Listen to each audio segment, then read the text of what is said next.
에스겔서 25장 12절에서 17절 다 같이 함께 읽겠습니다. 주 여호와께서 이같이 말씀하셨느니라. 에돔이 유다 족속을 쳐서 원수를 갚았고 원수를 갚음으로 심히 범죄하였습니다.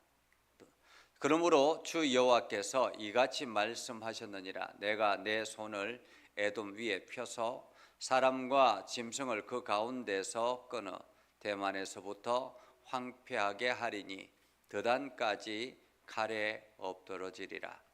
내가 내 백성 이스라엘의 손으로 내 원수를 에돔에게 갚으리니 그들이 내 진노와 분노를 따라 에돔에 행한즉 내가 원수를 갚음은 인주를 에돔이 알리라. 주 여호와의 말씀이니라.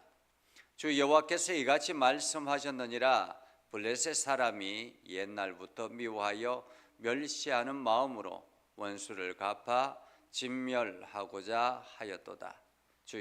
그러므로 주 여호와께서 이같이 말씀하셨느니라. 내가 블레셋 사람 위에 손을 펴서 그레 사람을 끊으며 해변에 남은 자를 진멸하되 분노의 책벌로 내 원수를 그들에게 크게 갚으리라.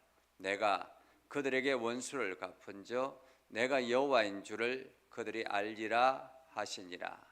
아멘. 오늘 하나님의 은혜가 여러분의 삶에 가득하기를 바랍니다. 여러분을 통해서 하나님의 영광 나타나기를 주님의 이름으로 축복합니다.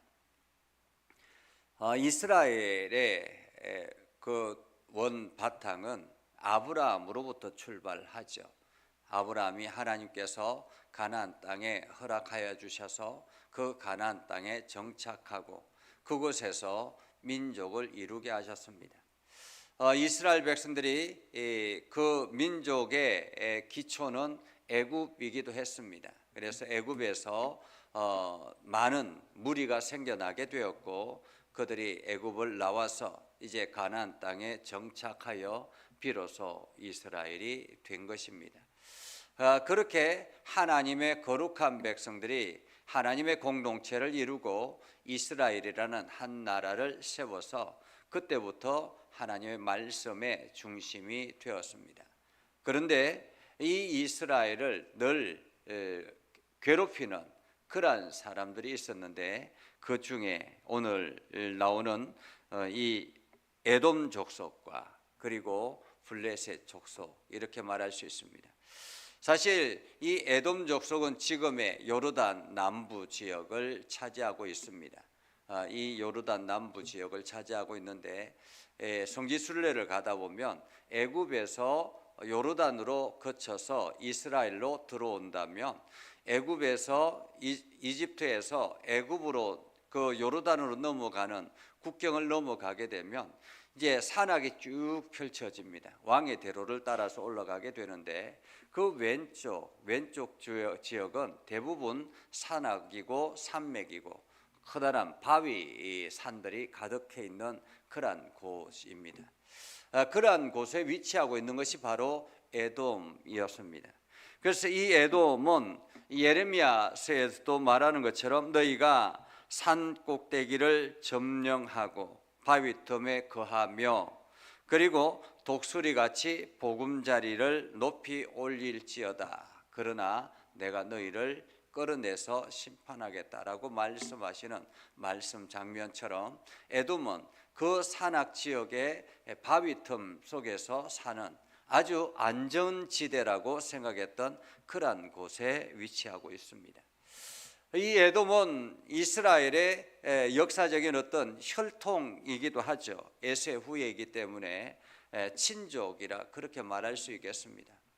어쩌면 이스라엘은 늘 에돔을 친구처럼 친족처럼 그렇게 생각했지만은 에돔은 상대적으로 이스라엘을 경쟁 상대 그렇게 생각했던 것 같습니다. 그래서 틈만 나면 이스라엘을 괴롭히는 그러한 일을 했다라는 것이죠. 그래서 결정적으로 하나님께서 이 에돔을 심판해야 되겠다라고 생각한 것이 이스라엘이 바벨론에 끌려갈 때 이스라엘이 바벨론에 끌려갈 때 이 에돔 족속들이 이 바벨론에 끌려가는 것을 아주 좋아했고, 그리고 또 바벨론에 끌려가지 않기 위해서 몰래 도망갔던 사람들을 잡아서 이 바벨론에 주기도 하고, 그리고 또한 이 에돔 족속들이 이 두로의 포로로 잡혀간 이스라엘 백성들을 잡아와서 자기네들 노예로 삼기도 하고, 그렇게 했던 족속이 바로 이 에돔 족속입니다. 한마디로 형제의 나라라 생각했던 이스라엘은 뒤통수를 맞은 거죠. 그들이 힘들고 어려울 때 함께 도와주고 협력하는 것이 아니라 오히려 그들을 더 힘들게 만드는 일이 바로 이 에돔 족속이 했던 일입니다. 그래서 하나님께서 그들에게 이렇게 말씀하셨습니다. 주 여호와께서 이같이 말씀하셨느니라. 에돔이 유다 족속을 쳐서 원수를 갚았고 원수를 갚음으로 심히 범죄하였다. 한마디로 유다 족속, 그들을 원수처럼 생각했다라는 것입니다. 그리고 그 원수를 갚음으로 심히 범죄했다. 여러분, 유다 족속은 하나님의 백성들입니다. 유다 족속 이꼴 하나님, 이렇게 생각할 수 있습니다. 이 유다 족속을 괴롭혔다라는 것은 곧 하나님을 힘들게 했다라는 의미이기도 합니다. 그것을 나중에 말씀을 통해서 우리가 다시 살펴볼 수 있는데, 그렇게 이 유다 족속 하나님의 백성들, 이스라엘 백성들 동일한 의미이죠. 지금의 그리스도인들도 동일한 의미입니다. 이들은 하나님의 존재 자체, 그 자체라고 말할 수 있습니다.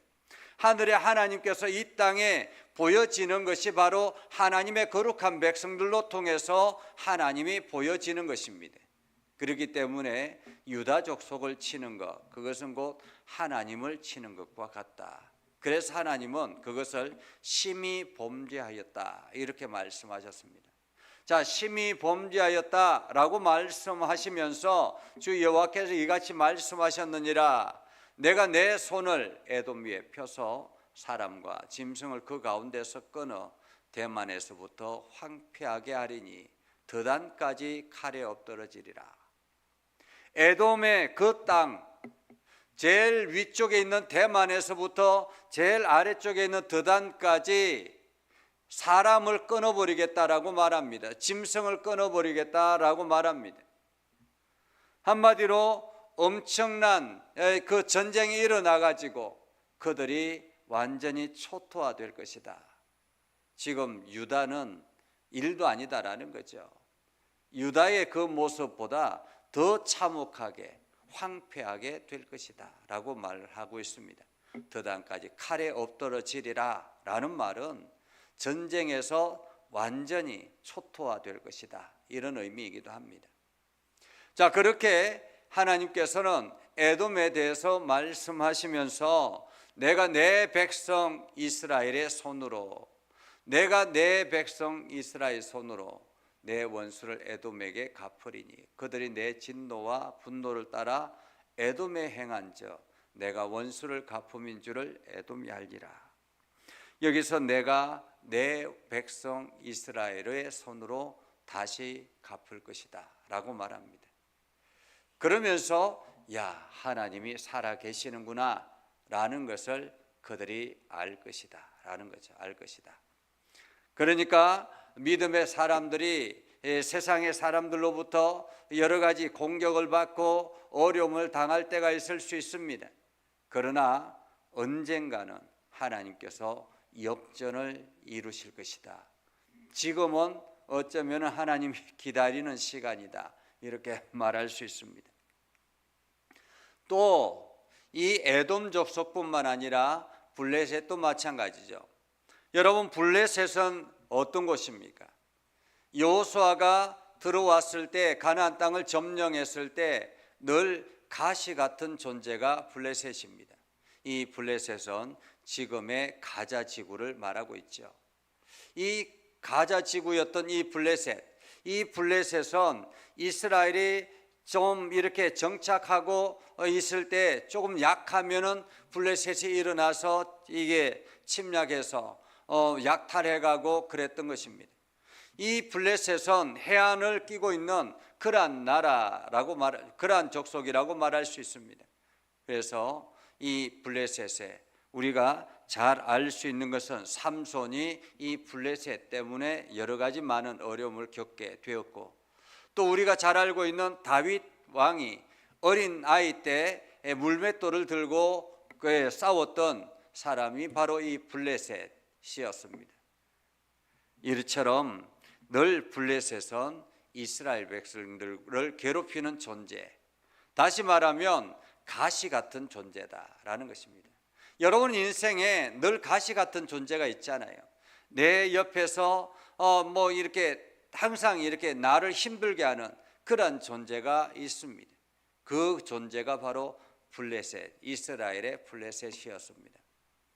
블레셋 사람이 옛날부터 미워하여 멸시하는 마음으로 원수를 갚아 진멸하고자 하였노다. 그러므로 주 여호와께서 이같이 말씀하셨느니라. 내가 블레셋 사람의 위에 손을 펴서 그의 사람을 끊어서 해변에 남은 자를 진멸할 것이다.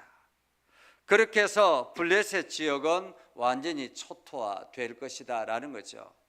사실 그렇게 해서 이 블레셋이 완전히 멸망하게 됩니다. 완전히 멸망하게 됐지만은 다시 이제 이스라엘이 독립하면서 이 가자 지구가 또다시 이스라엘의 가시 같은 존재로 남아있게 된 것입니다. 그렇기 때문에 이스라엘은 이 가자 지구를 가만히 둘 수가 없는 거예요. 역사적으로 보면 오랜 기간 동안 늘 가시 같은 존재였기 때문에 이번 기회를 통해서 완전히 뿌리를 뽑지 아니하면 또다시 계속 일어나는 독버섯처럼 그렇게 이기 때문에 지금 저렇게 싸움을 하고 있는 것이죠. 자, 그렇게 블레셋과의 여러 가지 많은 하나님께서 블레셋을 초토화시킬 것이다. 그렇게 가시 같은 그들을 괴롭혔던, 그들을 초토화시키고, 그리고 난 다음에 하나님께서 이렇게 말씀합니다. 분노의 책벌로 내 원수를 그들에게 크게 갚으리라, 이렇게 말합니다.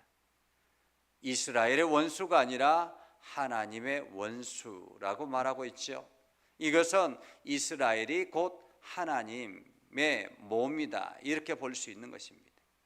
오늘 믿음의 성도들도 마찬가지입니다. 믿음의 성도들도 하나님은 당신의 몸으로 보고 있다라는 것입니다. 그렇기 때문에 믿음의 성도들이 이 땅에서 어떤 삶을 사느냐가 굉장히 중요하죠. 우리가 하나님의 몸이라면, 우리가 하나님의 육체라면, 세상 사람들에게 보여지는 하나님의 몸이라면 우리는 거룩함을 유지하며 살아가야 하는 것입니다. 하나님의 능력을 드러내며 살아야 하는 것입니다. 그래서 오늘도 내 힘으로 세상을 향하여 나아가는 것이 아니라, 오늘도 내가 하루의 발걸음을 뛸 때에 내 힘으로 세상을 향하여 나아가는 것이 아니라 내가 하나님의 육체다라는 그러한 자신감을 가지고 하나님이 내 안에서 역사하신다라는 믿음을 가지고 오늘도 걸음을 걸어갈 때 하나님의 놀라운 은혜가 여러분의 삶 가운데 가득할 것입니다. 오늘도 그 은혜를 경험하며 나아갈 수 있기를 주님의 이름으로 축복합니다. 기도하겠습니다. 살아계신 아버지 하나님, 오늘도 하나님의 은혜 안에 있게 하시고 하나님의 거룩한 사랑 안에 있게 해주심을 감사합니다. 연약한 저희를 하나님 나라의 일꾼으로 세워주시고 연약한 저희를 하나님의 몸으로 사용하여 주셔서 감사합니다. 하나님, 오늘도 우리를 대적하는 사람들, 그들을 내가 원수를 갚는 것이 아니라 하나님께 돌려드려서 하나님이 말씀하시는 내 원수를 내가 갚으리라 말씀하시는 그 말씀처럼 오늘도 우리는 그 하나님의 역사하심을 기다리며 그분의 은혜 안에 거하기를 소망합니다. 하나님, 저희들에게 지혜를 더하여 주시옵소서, 저희들에게 능력을 더하여 주시옵소서, 저희들에게 믿음을 더하여 주시옵소서. 그래서 오늘도 우리 입술을 통해서 하나님만 찬양케 하여 주옵소서. 예수님의 이름으로 기도드립니다. 아멘. 이제는 우리 구주 예수 그리스도의 은혜와 하나님 아버지 극진하신 사랑과 성령님의 감화 감동, 역사 위로 교통하시며 은혜가 주님의 말씀 듣고 나아가는 믿음의 백성들 위해 하는 모든 일들 위해 영원토록 함께하옵시기를 간절히 축원하옵나이다. 아멘.